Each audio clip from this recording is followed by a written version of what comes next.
let's take a look at assignment 8. I know assignment 8's been getting under a few people's skin here. It's a roadblock. I think it's been tricky for a lot of folks. That's okay. It was designed to be kind of tricky.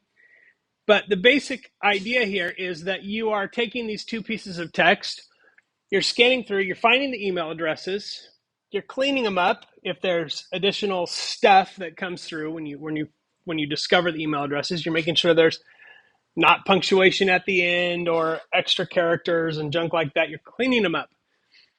And then you are putting them all in a list. And then you are saying, is that email one of these ones that's already on the list? That's kind of the whole thing. And this assignment is designed to be done without using global. Okay? So without global, how can we do this? Let's just start at the algorithmic level and break this problem down into the simplest pieces. Okay, so let's find the emails. And we're going to do that by passing it a string, and it is going to return a list of emails. Return list of emails. Okay, so there's my starting point. I have to get from here to here. Okay, so first thing, I'm going to take the text and I'm going to split it at the space character. So I'm going to say lis text equals str text dot split. Okay, I'm going to split it at the space so I don't have to give it anything. And now I have a list of all the words in this text. So now I'm going to go word by word, and each word is any string of characters without a text or without a space. So I'm going to go by each word, str word in AR text.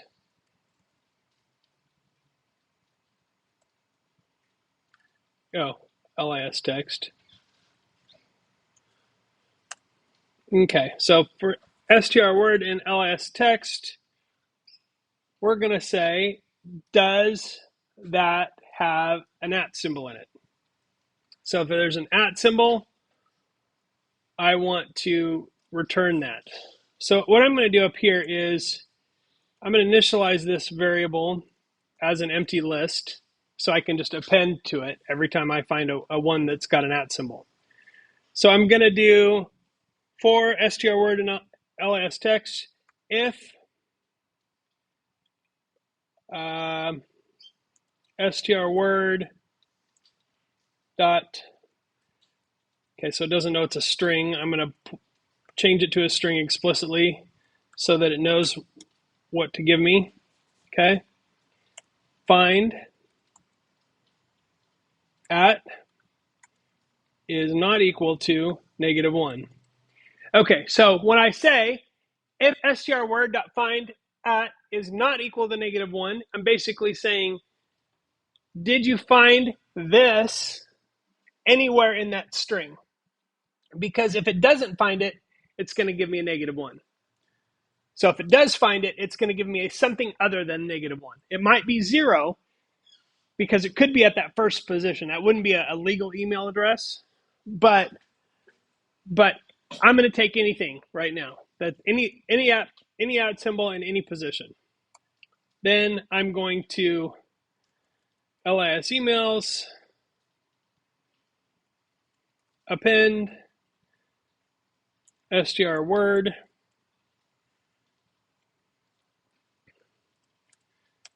Okay, so a lot of you got this far. Am I right?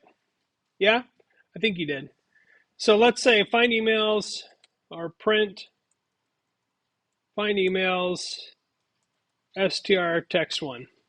Okay, so that'll find all the emails up here on text one. Let's just run that, make sure it's doing what we're supposed to. Okay, right? Yes, we're doing good. So Now I need to clean up my emails. And the easiest place to do that is right here before I add them to my list, right? So let's say to clean emails. Okay, so I'm going to, before I do that, equals clean email str word, and instead of putting that there, I'm going to put the cleaned version of it. Okay, so now I'm going to have to create a function here. I'm breaking it down into smaller and smaller problems. I'm going to have to create a function that will take the dirty email and give me back the clean one. Okay, so let's say def clean email str text. Now, it doesn't matter at all that this parameter and this parameter have the same name. They don't even know the other one exists, because what happens in a function stays in a function. Okay, so the fact that those parameters have the same name doesn't really matter. And using them is a convenience for me because it's just sort of a generic, right? Inside a function, I might even use something like strtemp or something like that. If it's a variable that's just going to exist for a blip while I use that function, I can name it. I can be a little bit looser with my naming, but any variable that lives outside of that, I've got to be really careful with. Or if the variable lives for a while inside the function. But as far as parameters go, all I know that is I'm getting a dirty email and I'm returning a clean email. str. Okay, let's return str clean. Okay, so I've got to go from any text to a clean email. And so what I'm going to do with the clean email, or to clean the email, is I'm going to split it in half, and I'm going to go from the inside out until I get a bad character, and then I'm going to quit.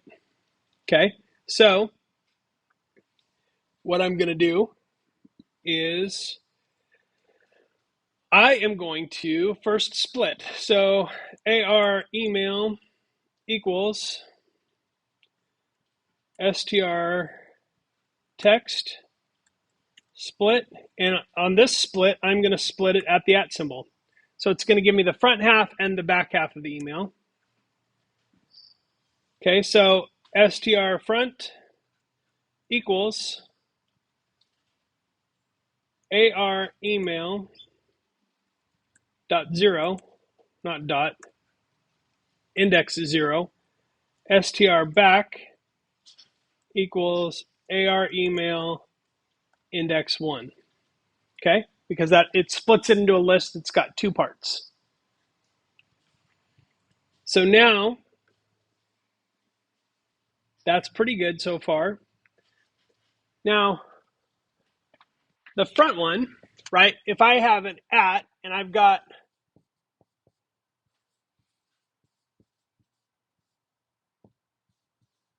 a front half and a back half, and I split it, and I want to go this direction here, the back half is in the right order. But this front half, I want to go this direction.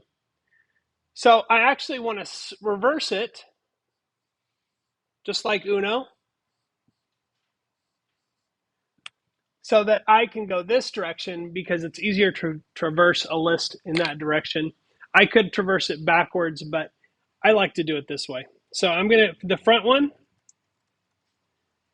I'm going to flip using this. Remember that? So I'm going to get the entire range, but I'm going to go step -1, which just flips it. Okay, so I'm putting it back in that same variable.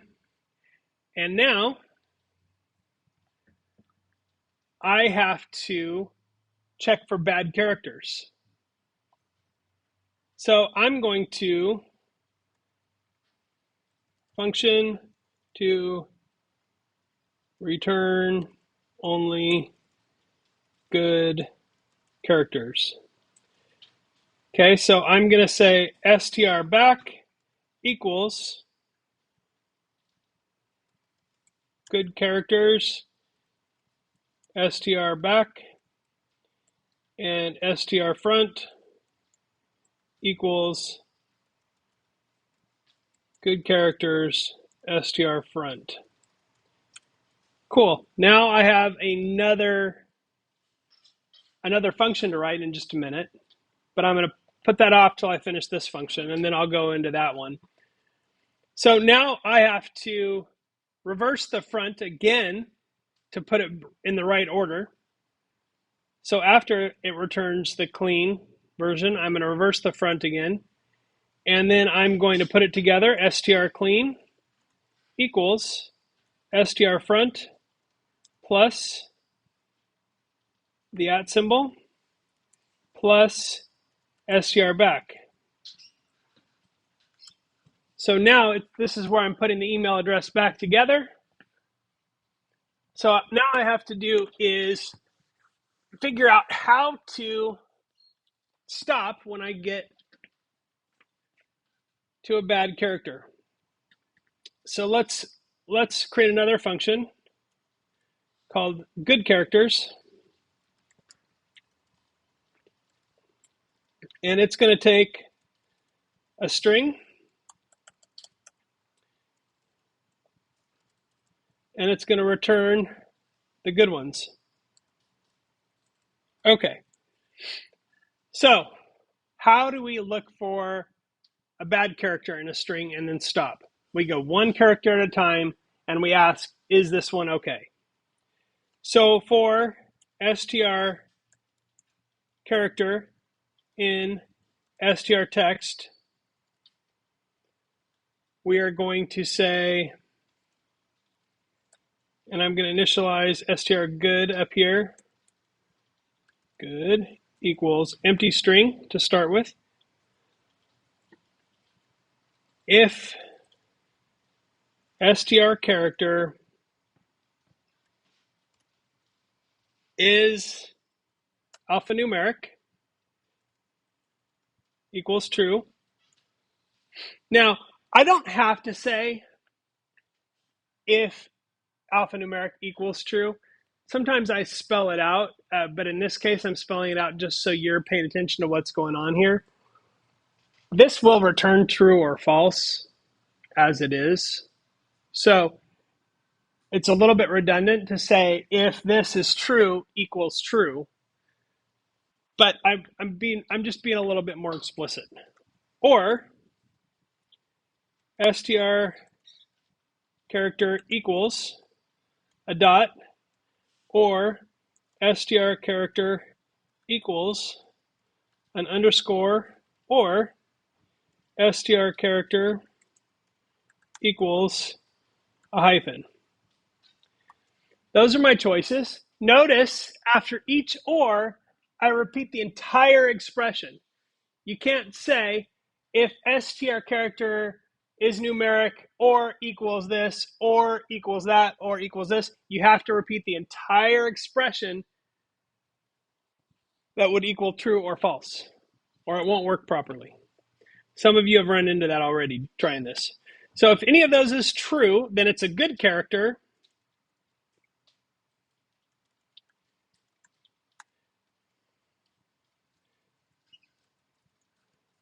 And I'm going to add str character to that. Now, as soon as it encounters something that is not a good character, I want to stop. I don't want to go any further. I don't want to add any more characters after that. So if it finds something that's not, I just want to break. Okay, so that is the good character. Okay, so let's run that again. And I'm still, because I'm calling these functions from inside my main function here of find emails, I don't have to change anything about how I call this. So let's run that. And we can see we're almost perfect here.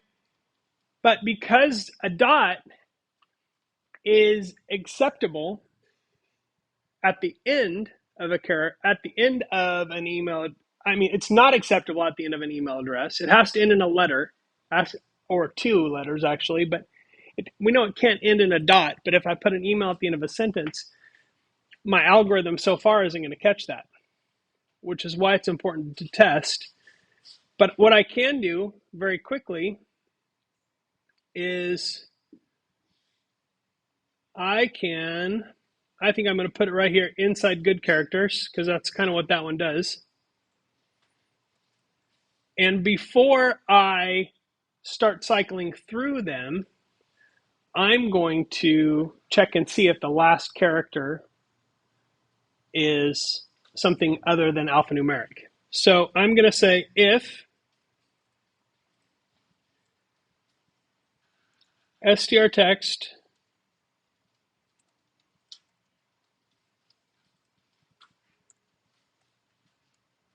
-1. Okay, so that'll get the last character.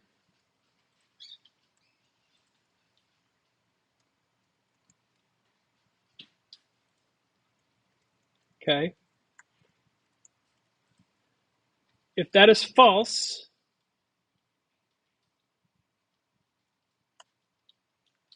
then, and it's not liking my redundancy here, but I could spell this out a different way, but I don't want to.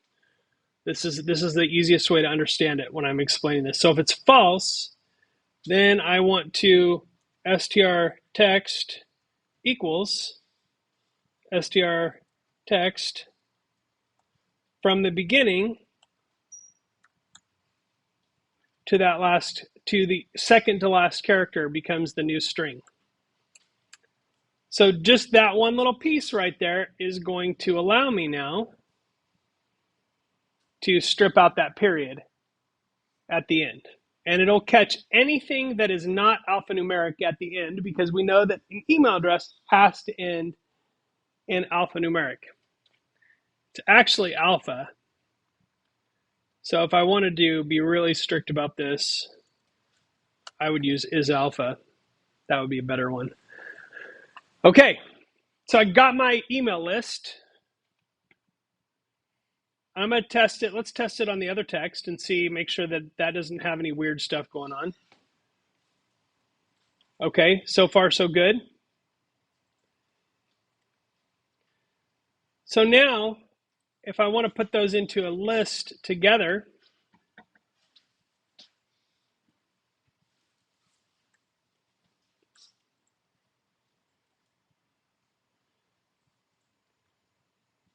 we want to find emails, not clean them, find emails, str text 1, lisem 2 equals find emails, str text 2.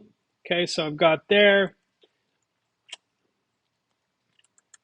lis main equals lis em1 and extend, right? Using lis em2. So let's print lis main. Okay, so that's this will put the first text into a list variable, second text into another list, and then I'm using the extend method to put those together into a list, one big list that I'm going to print. Whoa, that didn't work. What did I do wrong here?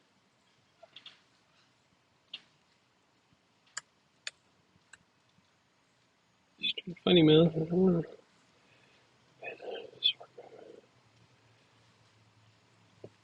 Well, that should have worked.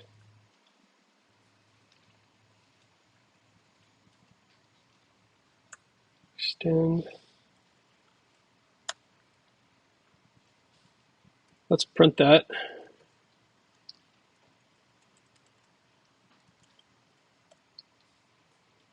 I just want to make sure that we're interesting. For some reason, it is not wanting to do that. Let's try this one and see if it hates me for that. Huh. Oh. You know what I think we got here? It's a do something, not a return something. Let's try that.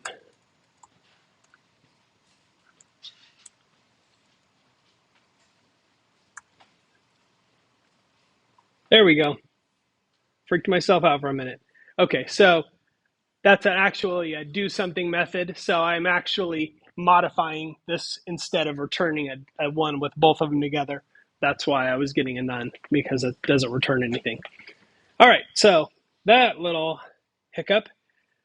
Now, a function that removes duplicates, because this list has duplicates, right? So I'm going to create an empty list. Actually, now let's create the function first. Def remove duplicates, and we're going to take an lis emails, and we're going to return lis no duplicates. Okay, cool. So we're taking a list, we're returning a list. Okay, so lis no duplicates started out as an empty, and we will say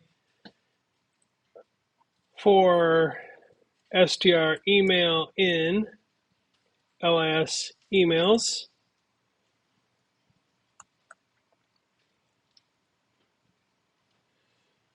and then we will go for str new email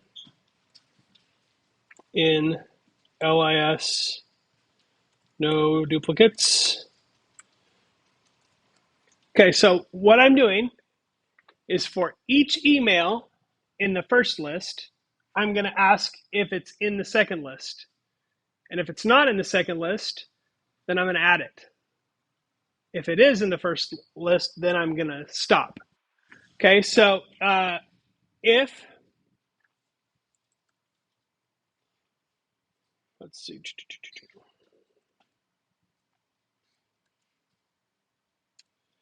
we're going to say found equals false. I'm going to create a Boolean variable that I will switch to true if I find it anywhere in there. So I'm going to say if str email equals str new email. So it's going to test every one against every other one. Then if it finds it, we're going to change it to true. And then at the end, we're going to say if Boolean is true or equals false, that means it didn't find it in there. Then we are going to add it to the new list. lis no